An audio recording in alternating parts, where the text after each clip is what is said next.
Sukar untuk sesetengah orang mempercayainya kerana tak semua mampu melihat dan tak semua mampu merasai kehadirannya. Namun pada hari ini di dalam bilik angker ini akan kami bawakan pengalaman seram dan mistik yang akan dikongsikan oleh tetamu jemputan kami.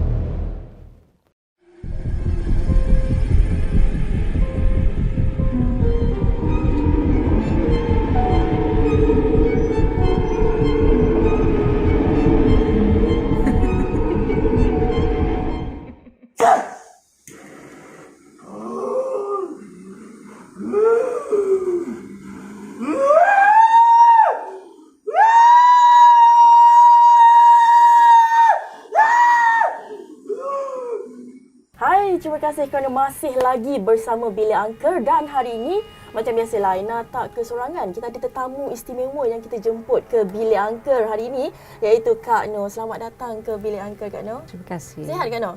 Alhamdulillah. Alhamdulillah. Okey Kak Noh, sebelum kita mula ni kan, selalunya kita ada video untuk yang disediakan oleh producer kita lah. Video-video seram katanya.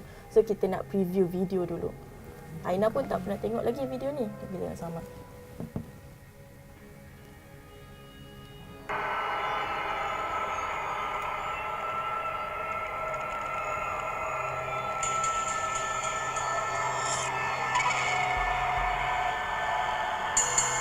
Ni takut ada benda muncul. Ada someone melintas. Kan? Nampak jelas. Cuma tak tahulah buat editing ke apa kan. Oh, dekat atas. Ok tu apa kan? Ok tu ni lah macam Kehadiran makhluk-makhluk yang gaib tu.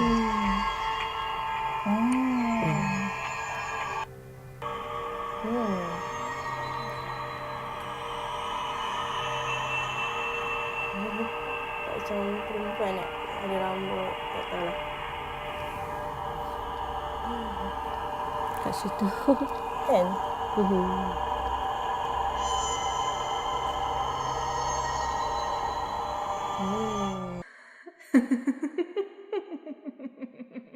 So Kak Noh, terima kasih kerana sudi datang berkongsi cerita ataupun pengalaman dalam bilik angker hari ini. So mungkin untuk yang belum kenal, mungkin Kak Noh boleh kenalkan diri Kak Noh, nama Kak Noh dan sekarang ni Kak Noh bekerja sebagai apa? Okay. Saya Kak Noh, dikenali dalam media sosial sebagai Puteri Noh dari Pusat Terapi Ilhamiah. Jadi saya seorang perawat alternatif yang mana bukan saja merawat kes-kes medikal, bukan saja semua meliputi, tapi lebih fokus pada pemutusan perjanjian. Pemutusan perjanjian macam pesakit tu dah diruqyah, sedang diruqyah. Apa yang keluar daripada pesakit tu, ke mana dia pergi. Jadi dia akan berpusing rotate dalam keturunan. Adakah ini lebih dikenali macam saka yang ditinggalkan daripada nenek moyang ke macam mana? Dia yang nenek moyang tu macam apa yang saya dan tim buat, kemasukan keturunan ke tanah Melayu ni dalam 800 tahun menjejak kaki ke bumi Melaka ni, siapa bloodline dan rata-ratanya memang membawa dampingan-dampingan. Sebab zaman dahulu tak ada doktor, tak ada polis, tak ada tentera. Jadi rata-ratanya manusia berdamping dengan yang gaib ni lah. Sebagai pelindung diorang kan? Sebagai macam dulu yang menjaga tanah. Jadi bila zaman ke zaman, bila manusia keturunan yang awal tu dah meninggal, jadi mereka ni merebak membiak dalam rumah-rumah keturunan dan mendatangkan penyakit-penyakit medikal lah zaman sekarang. Tapi dalam setiap keturunan juga Allah tu maha kuasa. Akan ada seorang pewaris, akan ada seorang perantara. Perantara akan melibatkan ramai. Dalam perantara tu kalau yang mana merasuk tu itu bukan pewaris. Banyak orang salah faham yang merasuk tu adalah pesakit. Tapi sebenarnya dia perantara untuk menguruskan pemutusan perjanjian lah. Okey, maafkan Aina kurang faham. Maksud Kak Noh merasuk tu dia macam mana? Adakah yang dia channel? Dia channel. Macam channeling, macam merasuk, sama ada histeria, sama ada dia boleh mengilai, dia boleh jadi harimau, jadi pontianak, jadi berbagai. Kak Noh dah berapa lama Kak Noh terlibat dalam bidang perubatan alternatif ni? Kalau sepenuh masanya tahun 2010. Lama. Tapi permulaannya tu daripada saya kecil lagi lah. Masa darjah 1, saya ingat saya darjah 1. Masa darjah 1 tu lebih pada melihat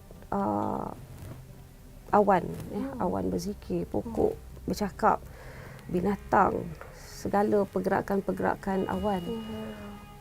Nak sebut ruh pun macam katalah orang tu baru meninggal. Jadi dia keluar tu saya melihat. Jadi disebabkan tu nenek saya meninggal, moyang saya meninggal pun saya tak boleh ada. Boleh sebab mungkin hijab Kak Nur tu dah di lebih kepada yang ruh dan alam. So Kak Nur daripada daripada sekolah rendah ke sekolah menengah tu proses yang lama juga Kak Nur sebagai orang biasa kan, untuk bila terbuka hijab tu bukan benda yang senang kan. Macam mana Kak Nur overcome perasaan tu Kak Nur? Sebab kita nampak benda yang orang lain tak nampak kan. Bila kita nak meyakinkan orang tu pun dah satu hal kan. Tak semua orang percaya benda tu. Kalau daripada segi konsep percaya kan, kita rukun iman kita tu 6 perkara tu. Beriman pada Allah, beriman pada malaikat, nampak ke malaikat, beriman pada hari akhirat. Jadi kalau istilah percaya tu dalam Al-Quran pun surah Haji, Rasulullah juga disihir. Jadi kalau konsep istilah orang tu tidak percaya tu, dia dah tak boleh lah cakap macam tu kan. Jadi macam apa yang saya nampak, apa yang saya lihat, masa mula dulu memang takut. Tapi saya pegang tak ada yang hebat selain Allah. Ya, semua makhluk tu pun ciptaan Allah. Seburuk-buruk mana pun tapi dia tetap makhluk Allah. Jadi saya pegang selepas itu konsep redha, hormat menghormati sesama makhluk. Jadi tak perlu takutlah. Jadi cuma macam urusan jin ni lah, macam memutuskan perjalanan sebab menyusun atur balik mereka. Sebab rata-rata saka ni pun dia tak mahu berada dalam keturunan manusia, tapi bila ada penglibatan jin-jin sihir atau manusia yang mengubat menggunakan pendamping, jadi dampingan tu akan masuk dalam keturunan tu yang jadi huru-hara. Rata-rata sekarang ni kita boleh tengok kes kanser, muda-muda lagi dah kanser. Rata-rata hampir 100% pesakit kanser bila diruqyah masuklah. Masuk, muntah. Dan selepas diruqyah, ada seorang pesakit kanser tu, dia blood cancer umur 28.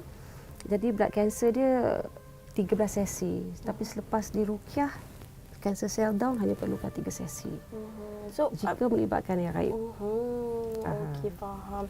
So Kak Nur kat sini juga kan, Kak Nur adalah salah seorang perawat di pusat rawatan Ilhamiah. Pusat terapi Ilhamiah diasaskan Ilhamiah oleh saya. Saya yang membuka pusat rawatan tu sebab sebelum ni memang travel dan bergerak ke rumah pesakit. Saya bergerak seluruh Sabah Sarawak Indonesia semua. Jadi kami buat keputusan untuk sewa shop lot sebab jadi senang. Satu hari pun 3 kes hanya mengikut temu janji. Sebab saya menguruskan pemutusan. Sejak bila pusat terapi ni ditubuhkan Kak Nur? Sewa pusat rawatan dah 3 tahun. Dah 3 tahun. Tapi pusat terapi Ilhamiah kalau kiranya 2010 dah berjalan lah. Dah berjalan. Dugaan tu dalam nak menguruskan pemutusan ni lah mengumpulkan adik-beradik tu. Ya. Jadi untuk mereka memahami supaya tidak merebak ke arah generasi yang lain. Yang agak mencabar kalau kata kes macam memutuskan perjanjian penanggal. Penanggal pernah nak tarik keluar tapi leher dia terus ada garisan putih, jadi kena tolak balik ikut kaki.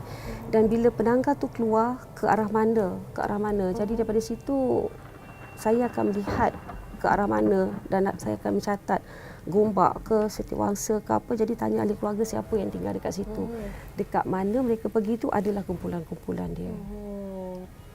Okey, so baru ni kan Kak Nur ada juga bawa sampel ataupun koleksi lukisan yang dilukis sendiri oleh Kak Nur ya?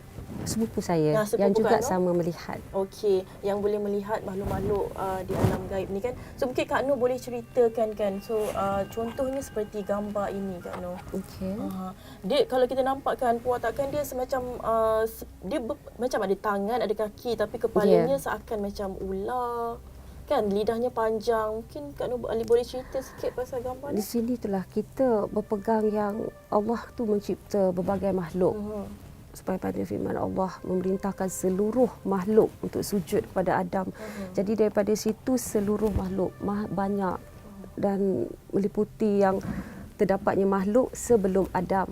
Adam dicipta setelah berbagai lagi makhluk. Jadi yang gambar ini semasa setiap kes yang pusat rawatan tangani, sesi pertama memang pelibatan apa yang keluar akan dicatat, akan dilukis. Jadi ke mana puak-puak ni pergi. Kemudian sesi kedua, sesi ketiga, pemutusan ke mana puak ni akan dipindahkan. Rata-rata dalam satu keturunan melibatkan dah ratusan ribu. Macam baru kes minggu lepas saya ada rakaman tu melibatkan 5 juta kaum mereka. Jadi masa pemutusan dekat pusat rawatan ada map, ada world map. Jadi masa perundingan tu ke mana kamu nak pergi, dia boleh point Pulau Seychelles yang mana pembuangan tempat Raja Abdullah. Jadi dekat situ seorang tim kami ialah dia guru sejarah. Dalam tim pusat rawatan kami ada seorang forensik, international school teacher, history teacher. Jadi daripada situ bila dia memilih situ nampaklah kerajaan lama Sriwijaya, makhluk-makhluk gaib berada dekat situ. Kak Noh, yang ni Kak Noh, yang tadi mungkin Kak Noh nak ceritakan pasal tanduk tu. Sebab kita nampak ni macam perwatakan macam manusia kan, dia ada kepala tapi bertanduk kan. Cuma agak menyeramkan lah dengan giginya kan. Yang mana dah bertanduk usia lebih kurang dah 3,000 tahun ke atas. Yang mana tanduk di leher adalah itu signifikan kepada kumpulan-kumpulan ifrit. Dia dalam alam gaib ni mereka pun ada macam kita birthmark. Jadi dalam alam gaib ni mereka ada, itulah tanda. Jadi macam saya dah daripada kecil melihat ni, jadi saya pun dah mengkaji, saya dah sendiri menulis, dah mendalami makhluk-makhluk ni. Ini juga, ini dilukis oleh seorang paranormal juga dari Sikas Amir, Amir lukis. Ini juga daripada kumpulan ifrit lah. Yang macam, ini macam perwatakan perempuan. Itu jin laut lah. Jin laut. Dia tak ada mulut. Dalam proses rawatan, bila pesakit yang jin laut ni, yang berbentuk ular, reptilia ni, bila dirukiah rata-rata tidur. Jadi kami dalam pusat rawatan banyak juga bermain secara psikologi jin lah. Bila pasang muzik, saya kena tengok dia daripada kerajaan mana. Sama ada Majapahit atau Ayutthaya. Jadi tengok lagu yang bersesuaian, lagu-lagu lama. Jadi bila kami mainkan, dia akan bangun dan menari. Sebab bila rukiah dia tidur. Macam penanggal tu kan, Kak Noh kan. Macam mana orang boleh nampak dia memang adalah kepala yang tanpa badan berjalan. Sebab perkongsian daripada kita punya tetamu sebelum ni pun, dia pernah mendakwa dia pernah nampak penanggal tu yang kepala sahaja tanpa badan. So itu adalah daripada manusia ke ataupun rata-rata orang yang melihat katalah dia pergi mana-mana dia melihat penanggal, dua faktor, sama ada dia boleh melihat secara anugerah iaitu ilmu laduni ataupun dia melihat apa yang ada di dalam keturunan dia, dua faktor. Jadi kalau dia melihat penanggal tu dekat mana, dalam kawasan rumah dia ke atau di hutan ke mana-mana. Zaman dahulu kalau penanggal ni, ilmu penanggal ni orang ambil rata-rata dia untuk ilmu kecantikan, ilmu kecantikan, ilmu perbidanan. Sebab kalau bidan zaman dahulu juga mengambil rata-rata ilmu jin-jin kebayan untuk membantu perbidanan. Dan bila bawa ke zaman ini rata-rata mendatangkan skolosis, mendatangkan sakit kaki, tak boleh keluar malam, tak boleh keluar siang. Takut berhadapan. Jadi dia rasa macam dia dah terlalu tua. Sakit belakang sangat-sangat teruk. Jadi kalau penanggal ada dalam keturunan tu rata-rata jika bermakna adalah keturunan dahulu yang menjadi bidan dan kemudian tapi setiap jin ni ada package. Ada penanggal, adalah keris. Sebab tu banyaknya yang jin keris juga lain. Jin keris pula rata-rata akan mendatangkan stroke. Stroke atau tangan kebas kaki tangan. Keris tu adalah peninggalan lama ke ataupun Kak Noh bercakap tentang keris lain? Keris zaman dahulu semua yang memperasap keris bila dah siap keris bawa pada tukang, daripada tukang besi bawa pada bomoh. Cara dia rata-rata memotong tangan, menitiskan darah atas kain kuning, balut, jin keris dah diambil lah. Tapi bila dah lama-lama dah peperangan dah tak ada apa tak ada, jin ni bila digunakan, dia akan mendatangkan kemarahan juga. Ya, sebab tak ada balasan. Sebab dahulu manusia menjamu. Zaman sekarang dah tak ada jamuan. Jadi mendatangkan medical lah. Itulah yang saya dan Pusat Terapi Hamiah lakukan untuk menyusun atur balik memutuskan perjanjian-perjanjian ni supaya mereka sendiri bebas. Rata-rata mereka pun nak bebas. Okey, so dekat depan ni kita ada rakaman video sepanjang proses perubatan oleh orang yang disihir, Kak Nur. So mungkin sambil kita tengok, Kak Nur akan explain lah apa yang sebenarnya berlaku. Aku akan bataskan mayat-mayat itu. Jangan ganggu lagi keluarga aku. Keluarga ni didatangi keranda terbang depan pintu dan pocong-pocong yang melompat keliling rumah. Jadi untuk reverse proses, kami buat prop yang berbentuk pocong dan berbentuk patung-patung lah untuk bakar. So apa yang dalam bungkusan ni, Kak Nur? Prop pocong untuk dibakar. Dan prop keranda juga kami buat. Jadi bila prop tu dibakar, perjanjian tu habis. So yang menjerit ni dia datang daripada jenis apa tu? Yang masa ni salah satu ketua jin yang dah berada dalam itulah. Saya ni ramai orang dendam.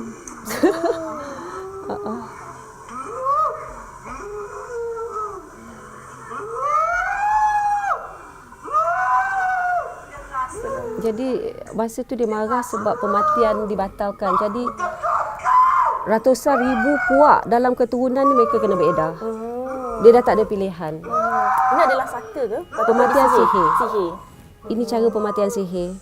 Bila sihir dah dimatikan, jadi saka boleh bertenang. Kalau saka saja tidak mengganggu, tapi bila melibatkan jin-jin sihir dan yang lain. Kau menghancurkan aku perniagaanku. Oh, perniagaannya? Kau menghancurkan pelarisku. Lahanan. Macam itulah pematian sihir.